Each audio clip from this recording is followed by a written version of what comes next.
Hello दोस्तों, मैं हूं पूनम और आप देख रहे हैं लेट्स स्टडी विद पूनम। यूं तो दुनिया में एक से एक बढ़कर ठगों का इतिहास रहा है, लेकिन बिहार में एक ऐसा ठग रहा है जिसके नाम से लेकर उसकी मौत की तारीख तक सब कुछ नकली था। कभी उसने फौज सिग्नेचर करके देश के कई ऐतिहासिक स्मारक बेच दिए, तो कभी फर्जी बैंक ड्राफ्ट और रेलवे बुकिंग रिसीप्ट और नकली जमीन के डॉक्यूमेंट्स के जरिए लाखों रुपए बनाए। आज हम बात कर रहे हैं भारत के सबसे बड़े ठग नटवरलाल के बारे में। लेकिन उसके बारे में बात करने से पहले दोस्तों, यदि आप हमारे चैनल पर नए हैं तो चैनल को लाइक, शेयर और सब्सक्राइब जरूर करिए। और यदि किसी विशेष टॉपिक पर आप हमसे वीडियो चाहते हैं तो कमेंट जरूर करिए, क्योंकि हम आपके लिए इम्पोर्टेंट इंफॉर्मेशन को इंटरेस्टिंग फॉर्मेट में लाते रहते हैं। तो चलिए वीडियो को आगे बढ़ाते हैं और नटवरलाल के बारे में बात करते हैं, जिसने ताजमहल को 3 बार, लाल किले को 2 बार और 1 बार राष्ट्रपति भवन को और संसद भवन को 1 बार बेच दिया था। नटवरलाल का असली नाम मिथिलेश कुमार श्रीवास्तव था। मिथिलेश का जन्म सन 1912 में बिहार के सीवान जिले में हुआ था। उसके पिता रघुनाथ प्रसाद गांव के बड़े जमींदार और गवर्नमेंट एम्प्लॉय भी थे, इसलिए घर में कभी पैसों की किल्लत नहीं हुई। वो चाहते थे कि उनका बेटा पढ़ लिख कर एक अच्छी नौकरी करे, लेकिन मिथिलेश का मन पढ़ाई में कम और फुटबॉल और शतरंज जैसे खेलों में ज्यादा लगता था। वो बचपन से ही शातिर हरकतें भी करने लगा था। एक बार जब उसके पड़ोसी सहाय ने बैंक ड्राफ्ट जमा करने के लिए उसे बैंक में भेजा, तो उसने देखा कि बैंक कर्मचारी बैंक ड्राफ्ट को वेरीफाई करने के लिए उसमें किए गए साइन को बड़े ध्यान से मैच कर रहा था। ये देखकर मिथिलेश के मन में ख्याल आया कि यदि वो सहाय के सिग्नेचर को हूबहू कॉपी कर ले तो बैंक से कई सारे रुपए निकाल सकता है। घर आकर उसने सहाय के सिग्नेचर को कॉपी करने की कोशिश की और पहली बार में ही सफल हुआ। इसके बाद मिथिलेश ने अपने पड़ोसी के सिग्नेचर करके उसके अकाउंट से कई बार रुपए निकाले। इसने अपने हुनर से टाटा, बिरला और अंबानी तक को ठगा था।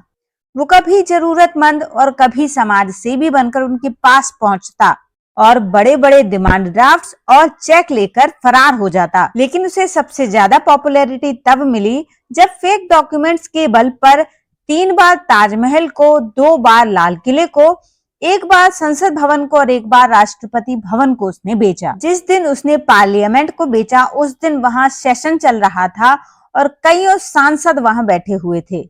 ये सुनने में बेहद अजीब लग सकता है कि आखिर कैसे एक साधारण सा दिखने वाला व्यक्ति ताजमहल, लाल किले जैसे मॉन्यूमेंट्स को बेच सकता है, और आखिर इन्हें खरीदने वाले कौन होते होंगे। लेकिन अगर वो ऐसा नहीं करता तो उसे दुनिया के सबसे बड़े ठग का तमगा नहीं मिलता। होता कुछ यूं था कि नटवरलाल ऐसे फॉरेनर्स की तलाश में रहता जो हिस्टोरिकल मॉन्यूमेंट्स को खरीदने में इंटरेस्टेड रहते थे। वो उनके सामने खुद को भारत के ऐसे सरकारी ऑफिसर्स के रूप में पेश करता जिसके पास इन मॉन्यूमेंट्स को बेचने की अथॉरिटी है। वो उन विदेशियों को ऐसे फर्जी डॉक्यूमेंट्स दिखाता था जिनमें इन मॉन्यूमेंट्स से जुड़ी हुई बारीक से बारीक डिटेल्ड इंफॉर्मेशन होती थी। क्योंकि नटवरलाल बहुत अच्छी इंग्लिश बोलता था, साथ ही उसके पहनावे से फॉरेनर्स कन्विंस हो जाते थे और उसकी बातों पर यकीन करके लाखों रुपए दे जाते थे और उन मॉन्यूमेंट्स को खरीदते थे। इस तरह मिथिलेश ने लैंड एग्रीमेंट जैसे कुछ कागजों पर तत्कालीन राष्ट्रपति डॉक्टर राजेंद्र प्रसाद के साइन की तरह हूबहू दिखने वाले साइन करके राष्ट्रपति भवन और लाल किले तक को बेच डाला था। और जब वो फॉरेन बायर्स मालिकाना हक दिखाने के लिए उन मॉन्यूमेंट्स पर पहुंचते तब उन्हें अपने साथ ठगी होने का एहसास होता। लेकिन तब तक नटवरलाल रफू चक्कर हो जाया करता उस पैसे को लेकर। नटवरलाल हर जगह अपने आप को अलग अलग नामों से इंट्रोड्यूस किया करता था। पुलिस रिकॉर्ड के मुताबिक उसके 52 अलग अलग नाम थे। मिथिलेश अक्सर ठगी करने के लिए अपने पते की जगह पर राष्ट्रपति, अलग अलग स्टेट के मुख्यमंत्री, साथ ही कई प्रसिद्ध हस्तियों के एड्रेस दे दिया करता था। एक बार जब पुलिस उसके दिए एड्रेस पर रेड करने के लिए पहुंची तब पता चला कि वो एड्रेस असल में उत्तर प्रदेश के चीफ मिनिस्टर का था। चूंकि उसके काले कारनामों की संख्या काफी थी, इसलिए देश के कई राज्यों में उसके नाम से ठगी और चालबाजी के केस दर्ज थे। नटवरलाल देश के कई बड़े शहरों के जेलों में बंद रहा। नटवरलाल केवल ठगी में ही नहीं, जेल से भागने में भी मास्टर था। अपने शातिर दिमाग का इस्तेमाल करके 8 बार जेल से फरार हुआ था। मार्च 1956 में जब वो मेरठ में अरेस्ट हुआ तब उसके ऊपर 35 केस चल रहे थे। नटवरलाल बाकी दुनिया के लिए कैसा भी हो, लेकिन उसके गांव वालों के लिए वो एक भगवान समान था।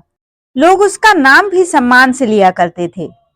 इसके बाद नटवरलाल के नाम पर अगली सुर्खी 2009 में बनी, जब उसके वकील ने कोर्ट में अर्जी दी कि 25 जुलाई 2009 को उसकी डेथ हो चुकी है और उसके नाम से जुड़े हुए जितने भी केस चल रहे हैं उन्हें बंद कर दिया जाए। लेकिन जब इस खबर का पुलिस वेरिफिकेशन करने के लिए उसके भाई गंगा प्रसाद को बुलाया गया, तो गंगा प्रसाद बोले कि आप किस नटवरलाल की बात कर रहे हैं? मेरा भाई तो 1996 में ही एक रोड एक्सीडेंट में मारा गया। वो बोले कि जब वो नई दिल्ली रेलवे स्टेशन से भागकर रांची पहुंचा था, तभी एक रोड एक्सीडेंट में उसकी मृत्यु हो गई थी और हमने वहीं उसका अंतिम संस्कार भी कर दिया था। इस खबर के वेरिफिकेशन के लिए भी एक पुलिस की टीम रांची गई, लेकिन इस खबर की भी पुष्टि नहीं हो पाई, अर्थात नटवरलाल की मृत्यु के कोई ठोस सबूत नहीं मिले। ऐसा था देश और दुनिया का सबसे बड़ा ठग नटवरलाल का जीवन और उसके जीवन के कुछ महत्वपूर्ण किस्से। दोस्तों, यदि आपको ये वीडियो पसंद आया हो तो चैनल को लाइक, शेयर और सब्सक्राइब जरूर करें। मिलते हैं अगले वीडियो में, तब तक के लिए धन्यवाद।